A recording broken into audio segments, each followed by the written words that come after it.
안녕하세요. 서비스 디자인 기획 수업 맡고 있는 이문환 교수입니다. 현재 저희는 학습자와 교수자의 온라인 강의 혹은 플립 러닝 형식의 강의를 개선해 줄 수 있는 서비스에 대해서 프로젝트를 진행해 보고 있고요. 학생들은 현재 사용자 조사를 진행하고 있죠. 그래서 사용자 조사 계획을 짜오고 있고요. 어떤 방법을 쓸지 그리고 누구를 대상으로 할지를 선정을 하는 단계에 있습니다. 그래서 오늘은 이 조사 결과를 다 수집하면 어떻게 분석하면 좋을지에 대한 이야기를 나눠보도록 하겠습니다. 먼저 학생들이 수집하게 될 데이터의 형식이 무엇인지 한번 생각을 해볼게요. 먼저 정량적으로 수집할 수 있고 분석할 수 있는 데이터가 있습니다. 예를 들면 설문을 통해서 서비스에 대한 만족도를 혹시 물어보았다면 1점에서 5점 사이에 어떤 수치로 그 데이터를 구할 수 있을 거예요. 물론 그 설문 데이터를 통해서 의미 있는 결과값을 얻기 위해선 뭐 5명, 10명 이런 수준이 아니라 수십 명을 기준으로 해서 그 평균 값을 낼 수 있어야 하고요. 그것 이외에 우리가 하고 있는 그런 온라인 강의 상황에 대해서 생각을 해보자면, 만약에 카톡을 활용한 어떤 스터디 플랫폼을 구성하고 있는 팀이 있다면 정량적으로 카톡 스터디 방에 몇 명이나 참여를 하고 있고 평균 나이가 몇 명인지, 채팅 시간은 얼마나 되는지, 채팅 횟수는 얼마나 되는지 등등을 정량적으로 생각해 볼 수 있을 것입니다. 그리고 스마트폰을 활용한 어떤 서비스를 생각하고 있다면 스마트폰 활용 시간을 매우 구체적으로 조사해 볼 수도 있겠어요. 스마트폰을 활용한 공부 시간은 얼마 되고 혹시 사용하는 앱은 무엇인지 등등을 정량적인 수치로 보여주면 좋을 것 같습니다. 정성적인 데이터라고 하면 서비스에 대한 만족도를 수치로 이야기하는 게 아니라 개선 방안에 대한 의견을 이야기할 수도 있겠고요. 스터디 카톡방이 있다면 그것을 참여한 이유나 장단점을 물어볼 수도 있겠고, 마찬가지로 스마트폰을 활용했을 때 공부하면 뭐가 좋고 나쁜지, 아니면 구체적인 경험은 없는지 등을 사용자의 의견으로 분석해 볼 수 있을 거예요. 정량적인 데이터에 대해서 또 다른 예시를 생각해 보자면요. 먼저 피실험자의 프로필, 나이, 아니면 서비스와 관련된 현황을 정량적으로 이야기해 볼 수 있을 거예요.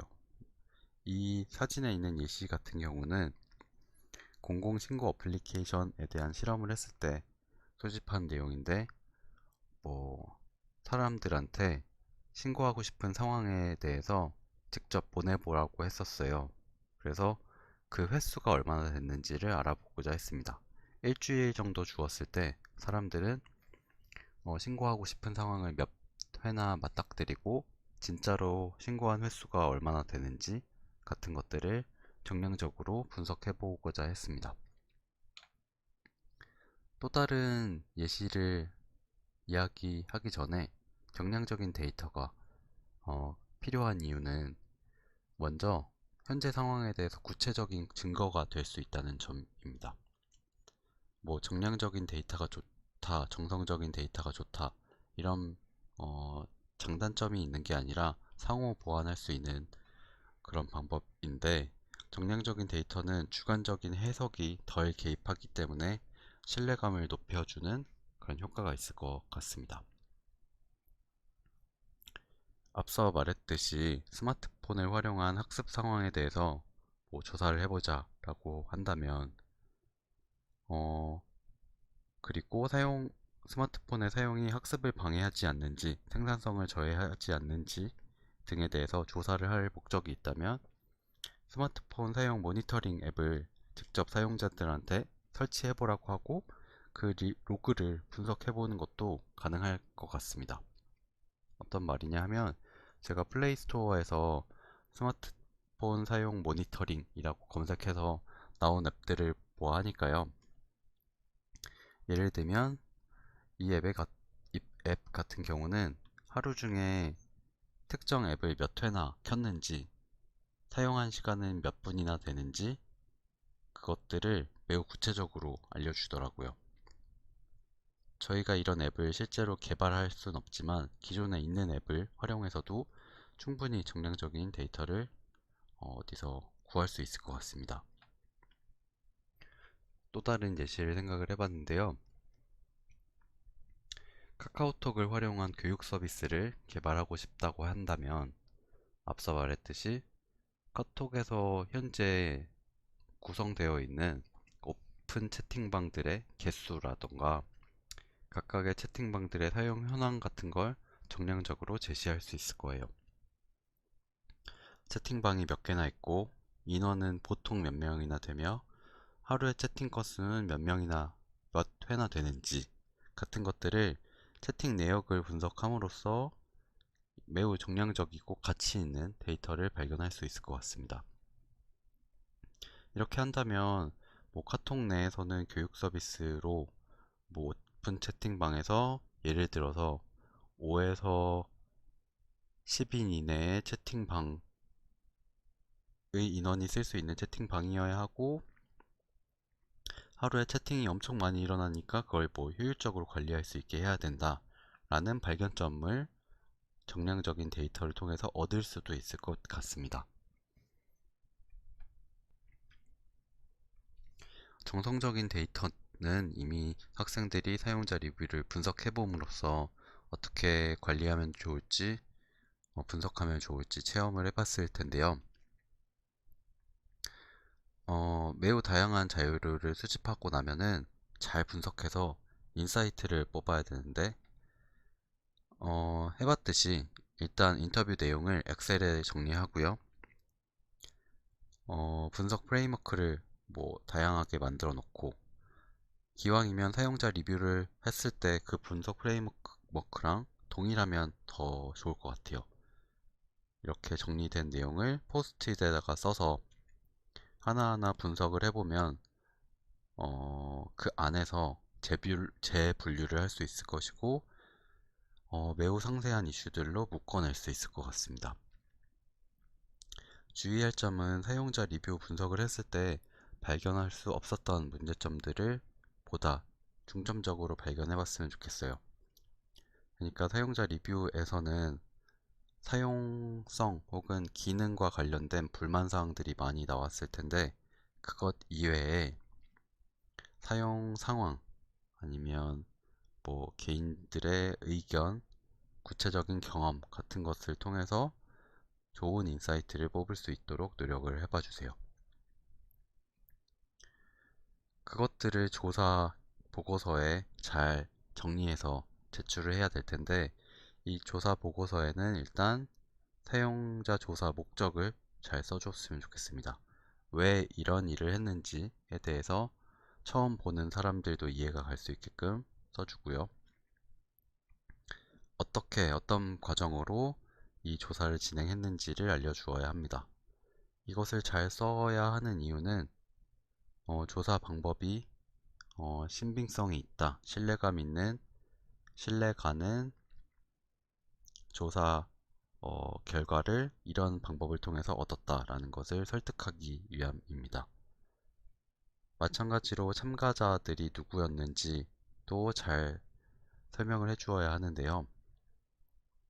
참가자의 종류와 뭐 연령대, 아니면 참가자들의 특성에 따라서 또 다른 결과가 나올 수도 있기 때문에 참가자가 누구였는지 잘 선택한 후 설명을 해주어야 합니다.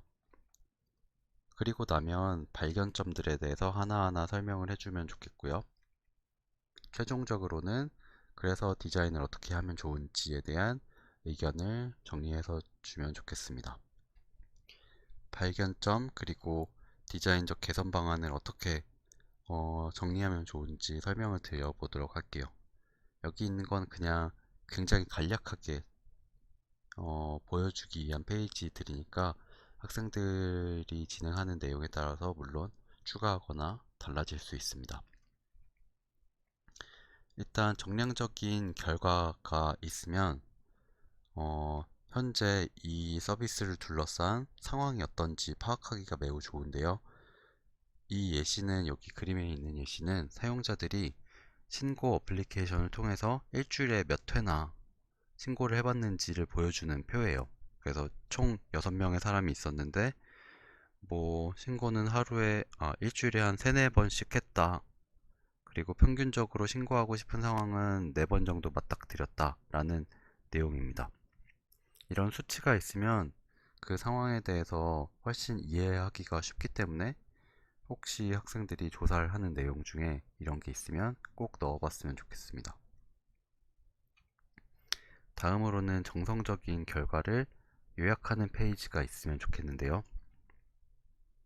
이 연구 방법 1이라고 되어 있는 것은 다름 아닌 저희가 사용자 리뷰를 분석했을 때 그것인데요.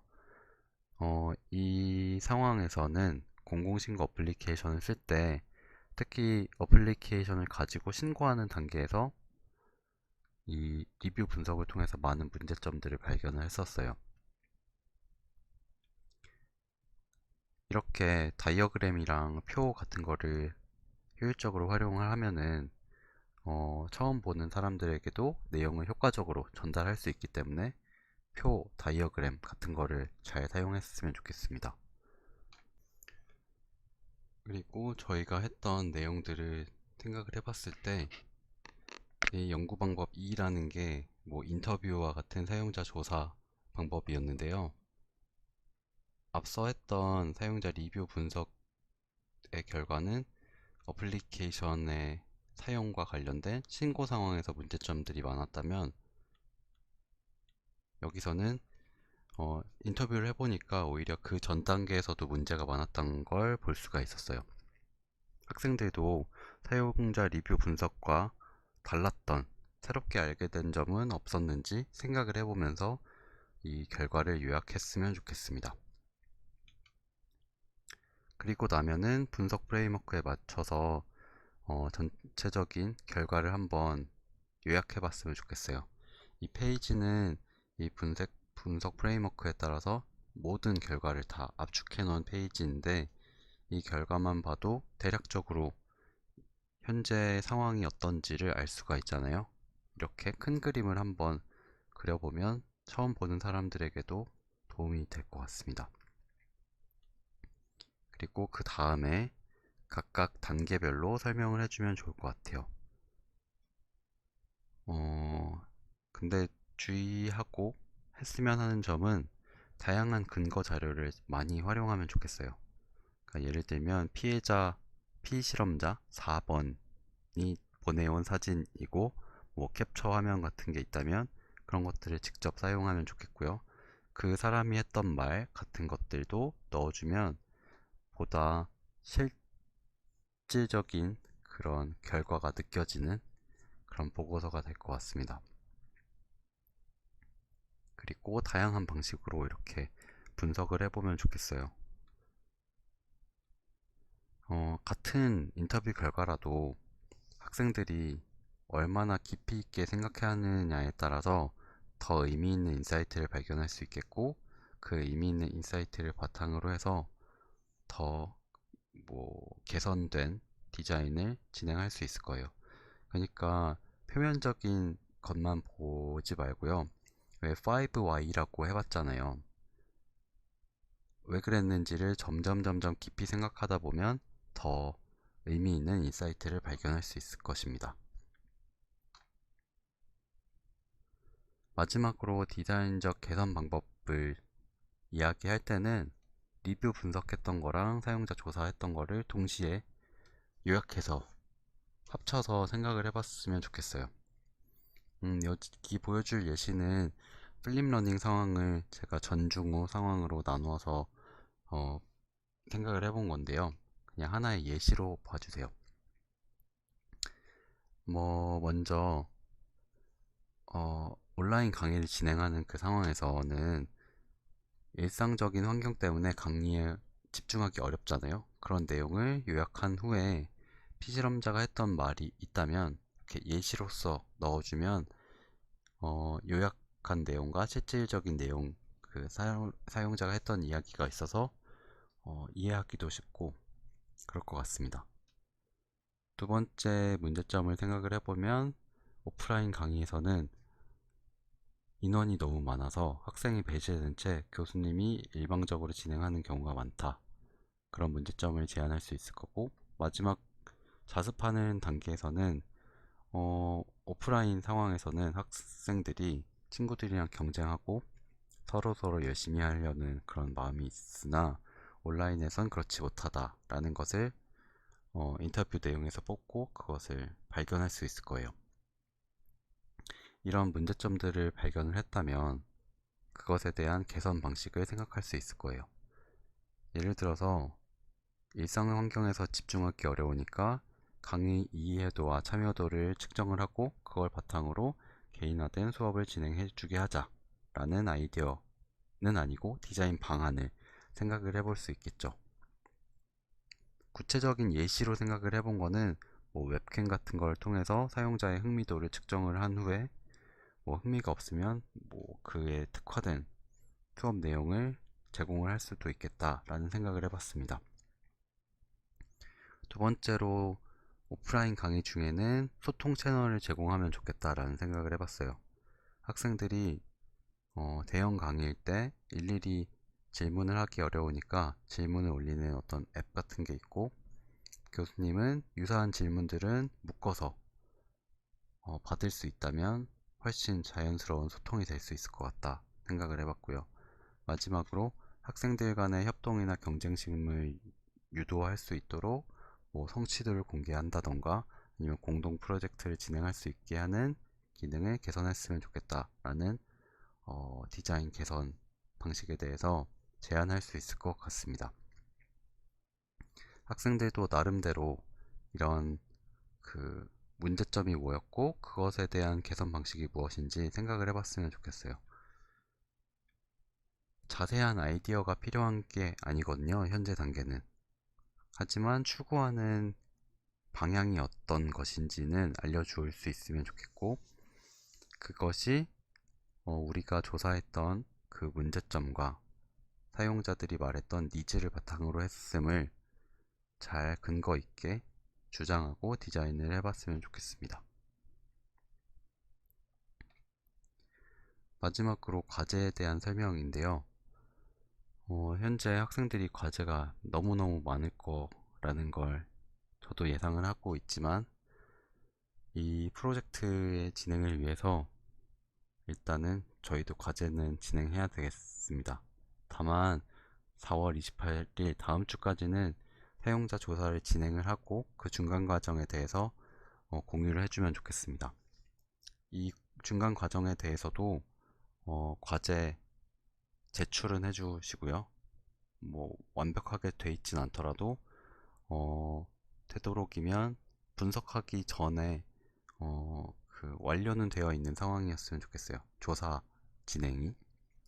그리고 5월 5일까지는 조사 결과를 제출을 해주시되 영상 길이 10분 이내로 해봐 주세요. 어떤 학생들은 너무 길게 해서 듣는 사람이 지루할 수도 있겠다 싶더라고요. 그래서 길이는 10분 내외로 준비해 주시고 지난번처럼 PPT에 녹음한 학생들도 있고 뭐 따로 한 학생들도 있는데 PPT로 만들었더라도 그것을 영상으로 저장해서 공유해주면 좀 더 편리할 것 같습니다.